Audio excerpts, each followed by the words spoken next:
ओम अक्षस्रग परशुंगदेशु गुलशं पद्मं धनुष्कुंडिकां दंडं शक्तिमशं च चर्म जलजं घंटां सुराभाजनं शूलं पाशसुदर्शने च ददति हस्तै प्रसन्नाननां सेवे सैरिव मर्दनीमिहि महां लक्ष्मीं सरोजस्थितां।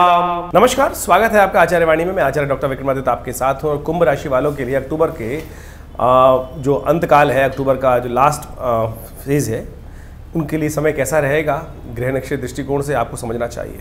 अक्टूबर के ग्रहों योगा योग में बहुत सारे ग्रहों का परिवर्तन हुआ और बहुत अद्भुत उत्सव।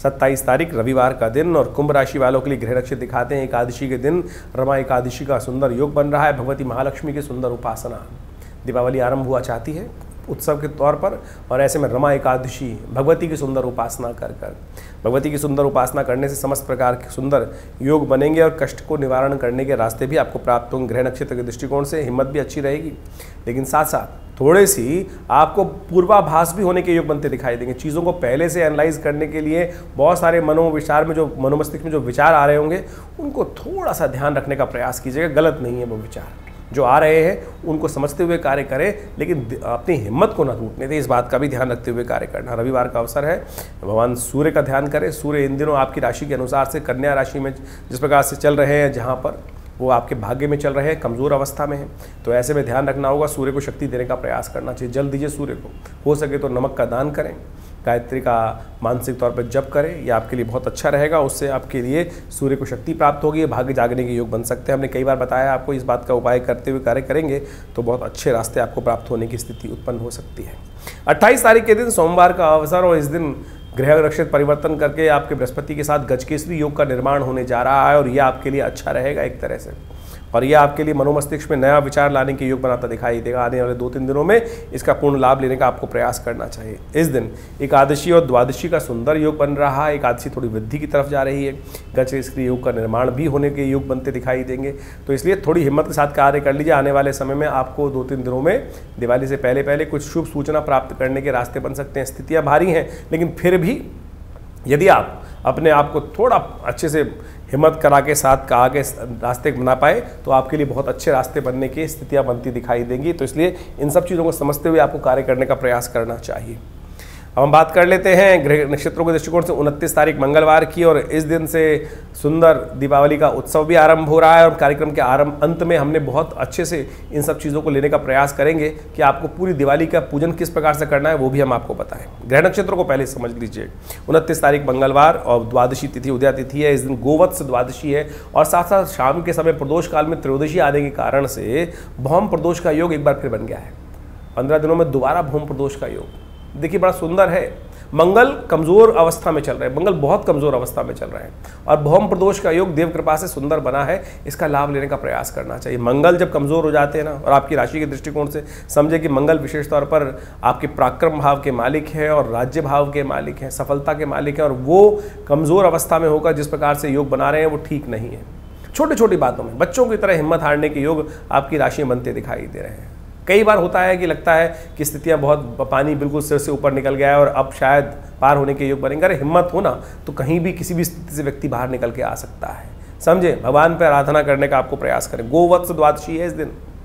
गौ के वत्स, गाय का बछड़ा जो होता है, उसका पूजन करने की सुंदर तिथि है। कोशिश करें इसमें जो सुंदर हो सकता है उपाय करने का प्रयास करें। इस दिन बुध भी परिवर्तन की तरफ जा रहे हैं। बुध वृश्चिक राशि में प्रवेश करेंगे, और ये बुध का योग शुक्र के साथ जिस प्रकार का बनना दिखाई दे रहा है, ये आपको चीज़ों को थोड़ी सी मेहनत कर आप चीज़ों को अपने फेवर में करने की स्थिति बनाएंगे।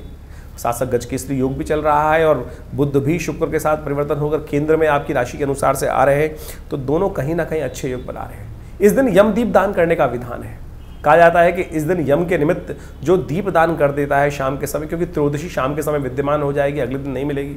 वैसे हम आखिरी में इस पर पूरे बताने वाले हैं आपको, लेकिन क्योंकि तिथि है इसमें बता देते हैं कि उपाय आज का सबसे श्रेष्ठ उपाय जो है, शाम के समय सूर्यास्त के उपरांत एक चतुर्मुहा दीपक आटे का बनाकर अपने पितरों के निमित्त दक्षिण की दिशा पर रखते हुए उनका ध्यान करते हुए उनके निमित्त प्रणाम करें, तर्पण इत्यादि करें, उनके निमित्त इस दीपक को प्रज्वलित कर दें। एक अन्न की ढेरी बना के यमाय नमः, और इस मंत्र का उच्चारण करते हैं यमाय नमः, एक अवश्य दीपक जला के उनके में ध्यान करते हुए कार्य करने का प्रयास करें। इसके साथ साथ अगले दिन सुबह भी एक उपाय किया जाता है, क्योंकि इस बार त्रयोदशी उदय तिथि रहेगी तो उसके अगले दिन आप कर सकते हैं यम 1-2 दीपक और जलाने हैं, वो भी हम आपको बताएंगे। पहले हम बात कर लेते हैं 30 तारीख के दिन ग्रह नक्षत्रों का योग किस प्रकार से। बुधवार का अवसर है और उस दिन साथ साथ त्रयोदशी तिथि है, जिसको खासतौर पर कहा जाता है धनतेरस।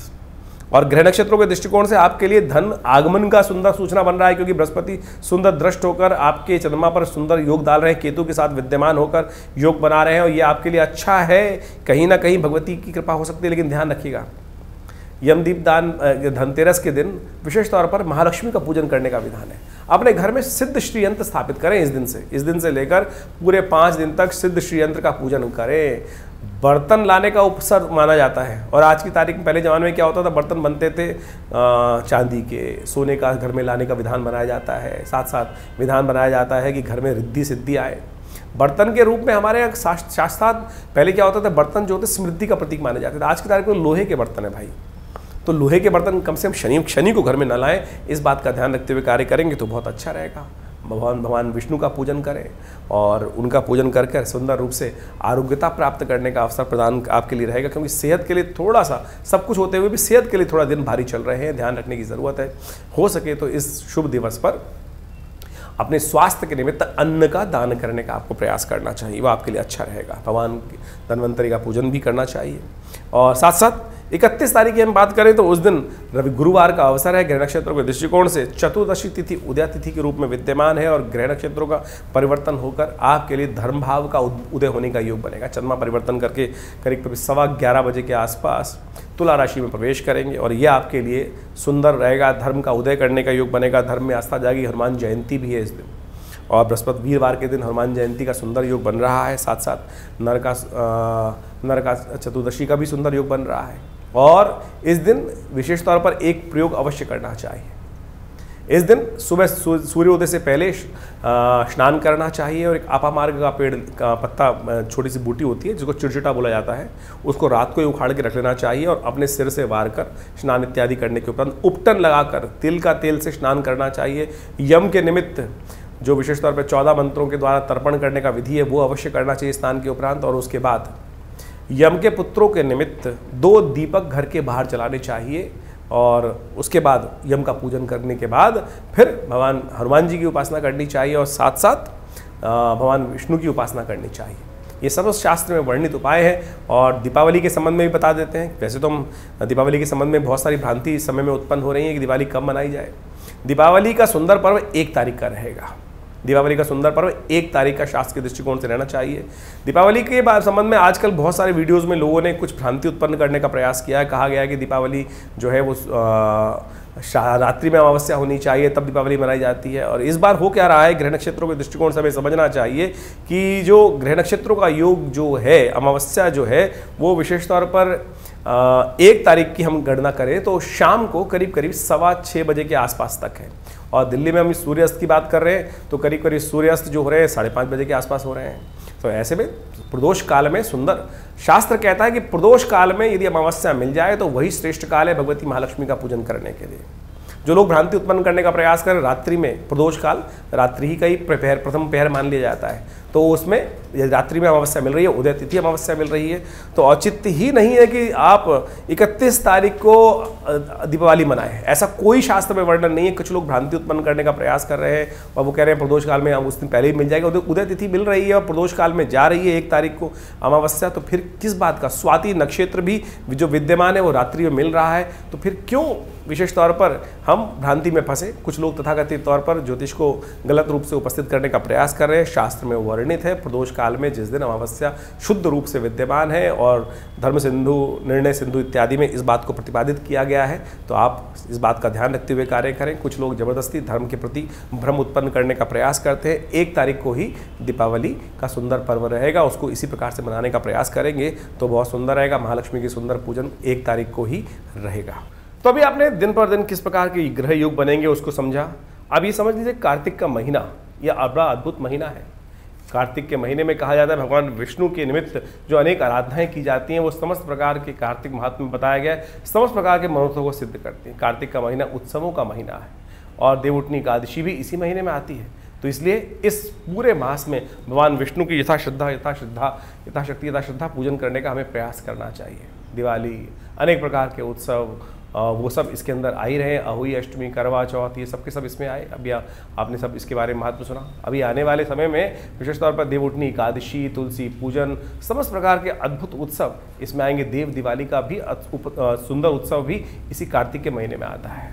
तो ये कार्तिक के महीने में श्रद्धा के साथ भगवान विष्णु की पूजन, साथ साथ महालक्ष्मी के पूजन करने का जो शास्त्र में विधान है, ये छोटी छोटी परिपाटियाँ नहीं हैं। ये वास्तविक तौर पे हमारे जीवन से कष्टों को दूर करने के लिए अद्भुत जो मुहूर्त है, इसका हमको उपयोग करने का प्रयास करना चाहिए। हमने सिलसिलेवार तरीके से आपको समस्त दिनों के उत्सवों के संबंध में जो भ्रांतियाँ वो भी बताई। आपके भविष्य में किस प्रकार के सुंदर योग बन रहे हैं वो भी आपको समझना चाहिए। और ज्योतिष विज्ञान के माध्यम से इन समस्त सूत्रों को यदि समझकर आप जीवन में उतारने का प्रयास करें। देखिए, आजकल ज्योतिष जो है ना, वो वास्तविक तौर पर केवल शुष्क ज्योतिष लोगों को करने का प्रयास किया जा रहा है, आध्यात्म के साथ जोड़ा ही नहीं जा रहा है। वैदिक ज्योतिष, आपने कॉन्सेप्ट सुना होगा वैदिक ज्योतिष का। वैदिक ज्योतिष को वास्तविक तौर पर पुरानी कथाओं के माध्यम से ही समझाया गया है और हर चीज को, हर सूत्र को हमारी भारतीय संस्कृति में कथा के साथ जोड़ दिया गया है। उस कथा का आदि भौतिक, आदि दैविक अर्थ भी होता है। यदि उन अर्थों को समझकर आप उन सूत्रों को समझ लें कि किस प्रकार से हमें कौन कौन से उपाय कर लेने चाहिए जो हमारे जीवन में कष्टों का निवारण करें, वही इस ज्योतिष का उद्देश्य है। और उन समस्त सिद्धांतों को ही हम इस कार्यक्रम के माध्यम से आपके समक्ष रखने का प्रयास करते हैं।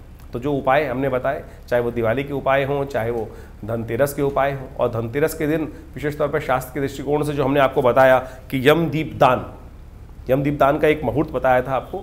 दिवाली का ही मेन उत्सव है, उसको अच्छे से समझ लें कि किस प्रकार की। हमारे यहाँ दिवाली एक दिन की या 2 दिन की दिवाली नहीं होती। आमतौर पे क्या होता है, छोटी दिवाली, बड़ी दिवाली एक भ्रांति के रूप में लोगों के मनोमस्तिष्क में आ जाती है। लेकिन दिवाली भारतीय संस्कृति में 5 दिन की मनाई जाती है, जो धनतेरस से आरंभ होती है और विशेष तौर पर जाती है भैया दूज तक। ये दिवाली का महापर्व है।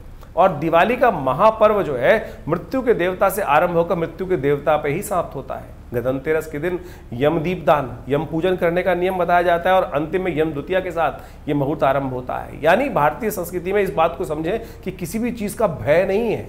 यानी यम का मतलब मृत्यु के देवता, उनके भी पूजन करने का शास्त्र में नियम बताया गया है। और यदि आप यमदीप दान कर लें, कहा जाता है कि 1 वर्ष तक, यानी इस यमदीप दान से अगले यमदीप दान तक, यानी कार्तिक मास के जो कृष्ण पक्ष की त्रयोदशी से लेकर अगले वर्ष की त्रयोदशी, कृष्ण पक्ष की जो कार्तिक की त्रयोदशी तक अपमृत्यु होने के योग नहीं बनेंगे। केवल 1 दीपदान यदि कर लिया जाए, सूत्र भी समझ लीजिए किस प्रकार से शास्त्र के अनुसार से उसको बताया गया है। शास्त्र के 29 तारीख को ये योग हमने जो बताया आपको, उस दिन यम दीपदान का सुंदर मुहूर्त बन रहा है। और विशेष तौर पर 29 तारीख से ये आरंभ हो जाएगा, क्योंकि शाम के समय प्रदोष काल में उस दिन त्रयोदशी आ जाएगी, तो उस दिन से ये योग बन के आरंभ हो जाएगा। उस दिन से यदि आप इन उपायों को कर लें तो शास्त्र के दृष्टिकोण समझिएगा अद्भुत रूप से योग बन जाएगा। इस बार दीपावली का जो उत्सव है 29 तारीख से आरंभ हो रहा है। यम दीप दान से उसको करने का प्रयास करना चाहिए। उस दिन 29 तारीख की शाम के समय एक सूत्र समझ लें, एक अद्भुत रूप से क्या शास्त्र बताया गया है कि उस दिन एक दीपक,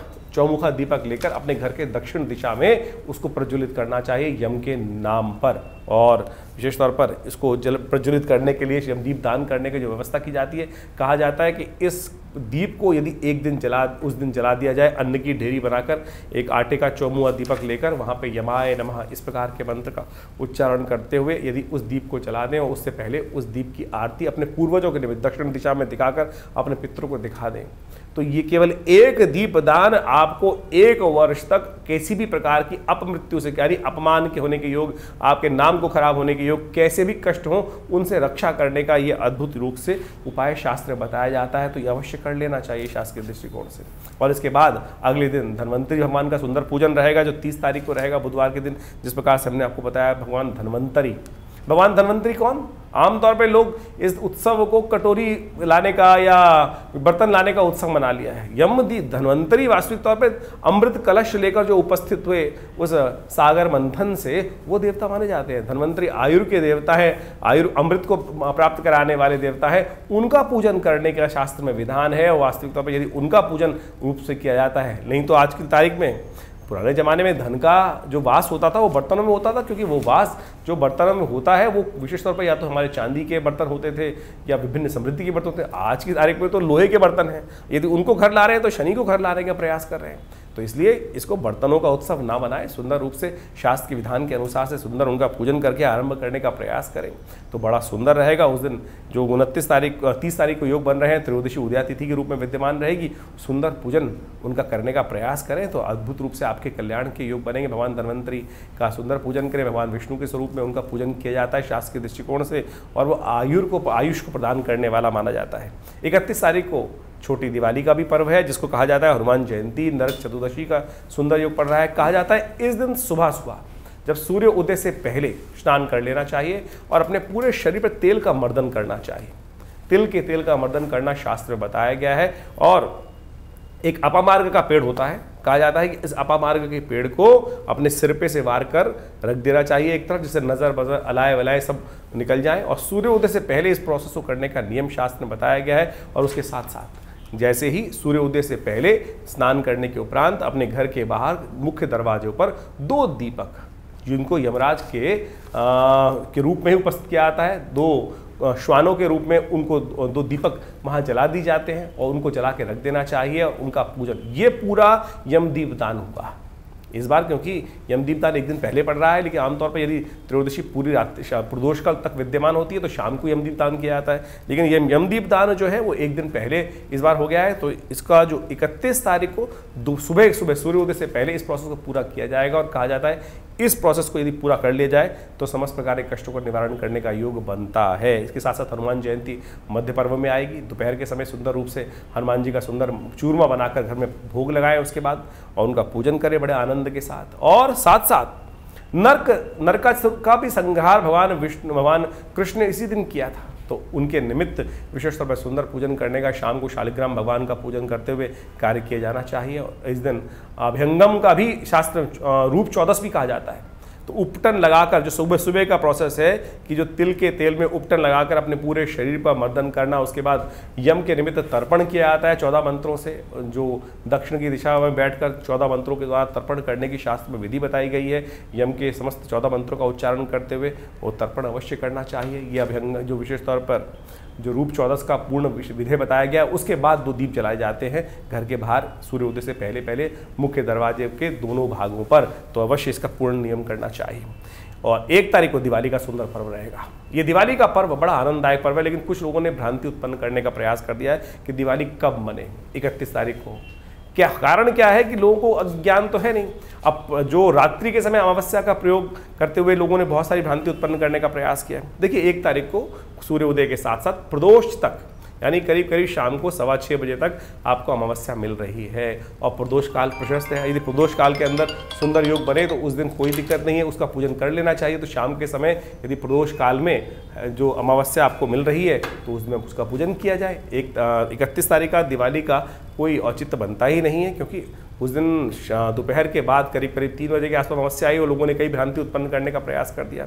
स्वाति नक्षत्र भी आपको 1 तारीख को ही मिल रहा है और साथ साथ शाम के प्रदोष काल तक। तो प्रदोष काल में ही महालक्ष्मी का पूजन करना सबसे श्रेष्ठ माना जाता है। प्रदोष काल में अमावस्या है आपके पास, उदय तिथि शुद्ध रूप से विद्यमान है, तो कोई भ्रांति उत्पन्न करने की जरूरत नहीं है। सीधा सीधा सूत्र है कि प्रदोष काल के अंदर जिस सुंदर रूप से उदय तिथि के रूप में अमावस्या विद्यमान है तो उसी दिन दिवाली का सुंदर पर्व रहेगा। इसमें कोई भ्रांति उत्पन्न करने की कतई जरूरत नहीं है, शास्त्र विधि के अनुसार से बड़ा श्रेष्ठ कहा गया है। इसके अगले दिन गोवर्धन का पूजन रहेगा। 2 तारीख को गोवर्धन भगवान विष्णु के निमित्त अन्नकूट का पूजन किया जाता है और प्रदोष काल में भगवान विष्णु का सुंदर पूजन करते हुए भगवान का सुंदर स्तवन करें। भगवान कृष्ण का अन्नकूट इत्यादि का प्रसाद सुंदर रूप से बनाया जाता है, तो वो भी कार्यक्रम जो रहता है वो भी बड़ा अद्भुत रूप से शास्त्र के अंदर वर्णित है और ये सारे के सारे कर्म अवश्य करने का प्रयास करना चाहिए। एक बात और, ये गोवर्धन का जो दिन माना जाता है जिसके अंदर प्रतिपदा के दिन ये योग बनाया जाता है, कार्तिक मास के शुक्ल पक्ष की प्रतिपदा के दिन, ये वो मुहूर्त है कि जिस दिन जैसा करोगे पूरे आने वाले 365 दिन तक वैसा आपके साथ होगा।